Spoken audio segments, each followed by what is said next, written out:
Okay, let's give this guy a face. I'm actually going to start out going to the front. The reason is, if we put his eyes here in home view, then they're not directly facing the front, which can cause problems later. So let's go to the front face. You can tilt it a little bit because it might be easier to at least be able to see the 3D view. But I do think it's a good idea to be facing the front so that you'll know you're putting the eyes right on the front. So eyes are just going to be cute little spheres. So I'm going to go to sphere. This time I'm actually going to click the wall so you can see the plane in front of me is being highlighted. So I'm going to click right here, and I'm actually going to draw right here so it looks like it might be at the same height. 40 obviously is way too big. I'm going to type in 10. I still think that's a little big. I'm going to go with 7, I think. Let me move my thing away. Let me click OK. That looks like a pretty good size eye. All right, so I'm going to right click it. I don't have to highlight it first because it's a sphere, so I can just right click and go straight into move copy. And now I'm going to pull that to the right. And then I'm going to look at it from the top. So you can see that this needs to be pulled out this way to be in the front of the face.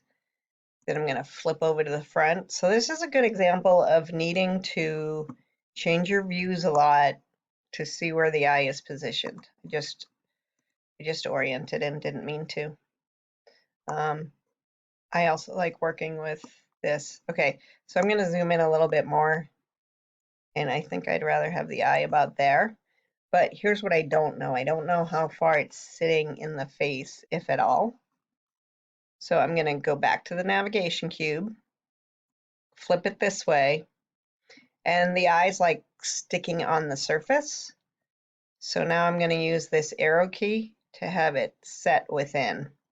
Now you can see that's a little bit, this is too far out. I'm going to minimize this. So this position's too far out. If I push this position, it's too far in. So you can see the two different numbers are 0 or -5. So I'm going to see what -2 does for me. Let's see what -2.5 does. No, I think I'm going to go with -3. And I have a look and see what that looks like from the front.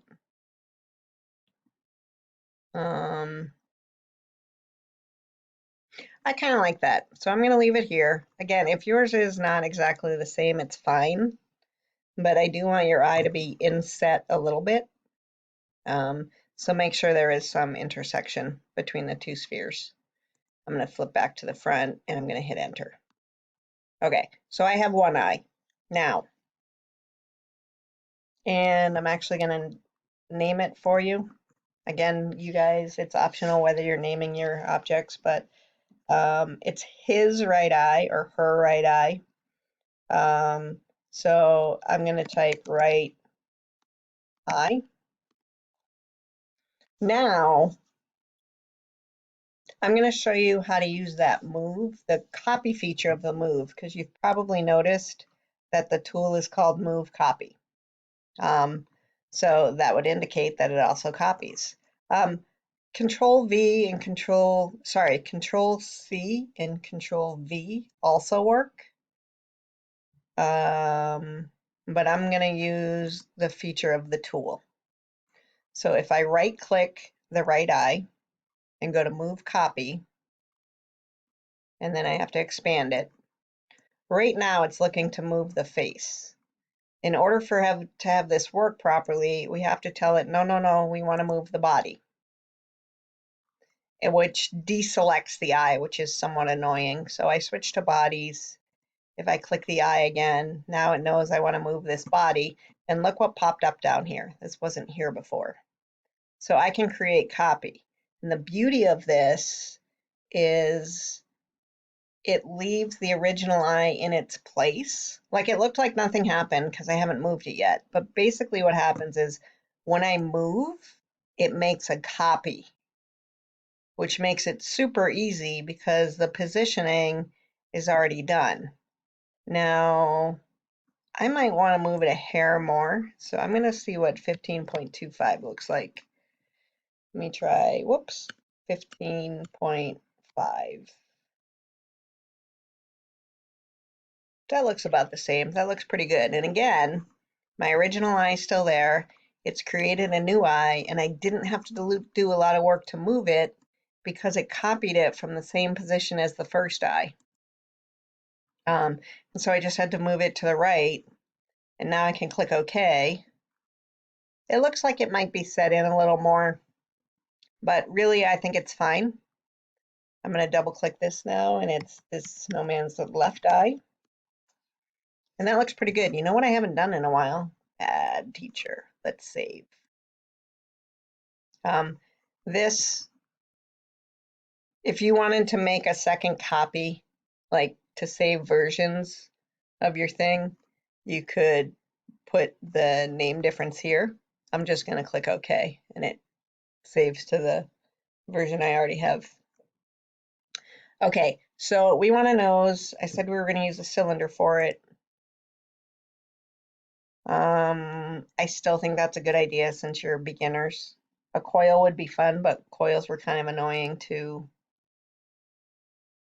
coils are annoying to move and rotate. So let's go ahead and create cylinder. If I zoom out, you can see it's waiting for me to pick my plane. So I'm going to pick this wall again because it will be oriented correctly. I'm going to zoom in before I do anything. And I'm going to go right here. I think I'll do 4 for the diameter. Notice I can't see the arrow to pull it out. So I'm going to move my diagonal a little bit to pull this out. I feel like I'm making Pinocchio. I'm going to go with 18. I'm going to go long nose. Okay, so we have the nose and we just have to move it to its face. And I'm going to come over here, rename this to nose. And I will want to move that to his face. So you can see right now the whole thing's selected because I have it highlighted here. So since it's all selected, I can go ahead and right click and copy move. If for some reason you clicked off of it and it's not selected, remember that you have to select the whole thing. And the quickest way to select the whole thing is to click the name of it in the bodies folder. Okay, so now I can go to move copy. I'm going to go back to the top view again and pan this way. And then I'm going to move it about like this. So I know that it's probably sticking in the face a little bit. Now let's come over here and flip to the front view.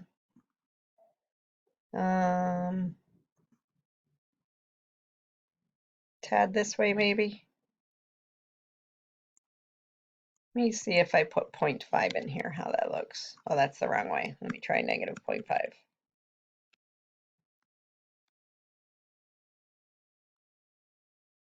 I hit OK when I didn't really mean to.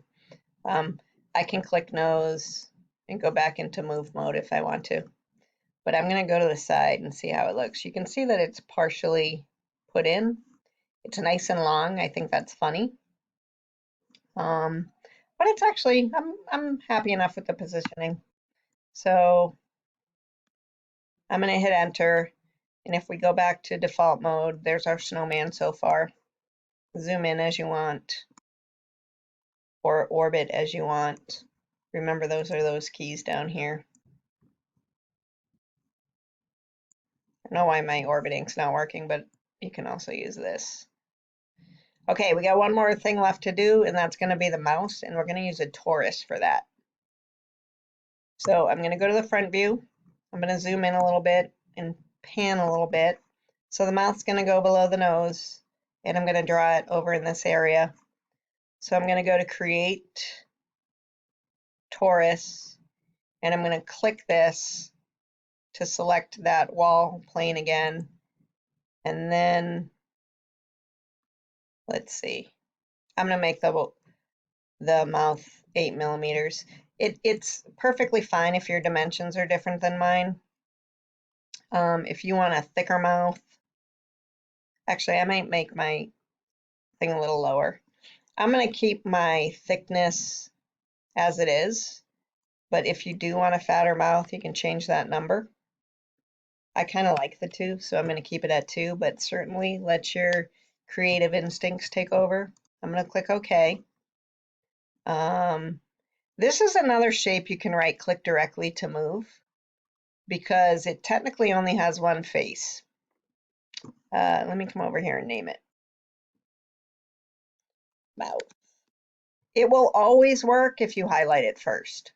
It only sometimes works if you try to right-click directly. So when you're moving something, if you're not sure whether you should select it first, you can just select it first. It'll work for all shapes.